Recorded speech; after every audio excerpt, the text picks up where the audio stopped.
Ako ste si určite všimli, u nás v BRP Žilina stroje nielen servisujeme a predávame, ale s nimi aj žijeme. Jazdíme na nich, testujeme ich a tentokrát sme si pre vás pripravili takú trošku unikátnu vec. Malinký veteránsky projekt s názvom Sea-Doo 3D. Tento vodný skúter je z celej produkcie BRP, respektíve Sea-Doo, bez pochyby ten najexotickejší zo všetkých. Koncepcia tohto vodného skútra vznikla zhruba pred 20 rokmi. Prvý vodný skúter bol vyrobený v roku 2004, čo je vlastne aj tento, na ktorý sa teraz pozeráme, a ich produkcia trvala do roku 2007. To znamená, že v podstate bol na trhu iba 3 roky. Tento vodný skúter poháňala dvojtaktná dvojvalcová jednotka po objeme 787 cm3, ktorý produkoval dokopy 110 koní. Do začiatku si zákazníci tento vodný skúter veľmi obľúbili. Kvôli teda hlavne exotickému vzhľadu a možnosti modulovať si ho v priebehu pár sekúnd na niečo úplne iné, ako som jazdil pred chvíľkou. Našli sa však aj kritici, ktorí samozrejme kritizovali hlavne nízky výkon, čo teda pri tomto skútri je 110 koní. Nikdy nedostal úplný prívlastok stojka, respektíve stand-up jet ski. Hlavne kvôli tomu, že takto ako ho tu teraz vidíte, váži zhruba nejakých 250 kg, čo je celkom dosť ťažké na to, aby to bola stojka. Poďme si teda ukázať, ako vieme tento vodný skúter jednoducho transformovať. Momentálne sa nachádza v móde, kedy mám uvoľnené rajdy a správa sa to v podstate ako stojka. Po odistení tejto páky si viem zo spodu vyklopiť sedadlo, odistiť túto páku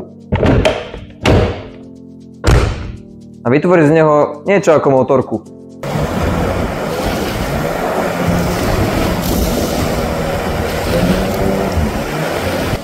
Keď vás jazdenie na motorke prestane baviť, dá sa to veľmi jednoducho schovať naspäť bez toho, aby ste potrebovali nejaký ďalší úložný priestor.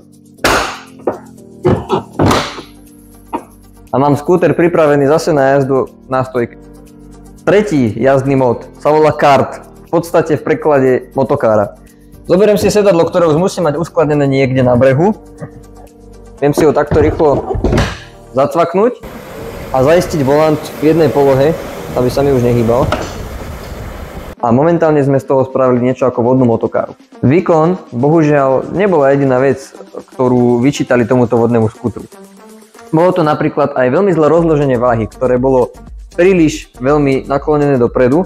To znamená, že vzadu zostalo miesto už iba na výfukovej časti a všetky tieto ostatné veci, ktoré už takú veľkú váhu nemajú. Preto ten skúter v malých rýchlostiach bol naklopený dosť napredok. Elektronické nastavovanie VTS-ka dvoma tlačidlami na volante? Zabudnite. Tu nájdete jedine sprúdkovací systém.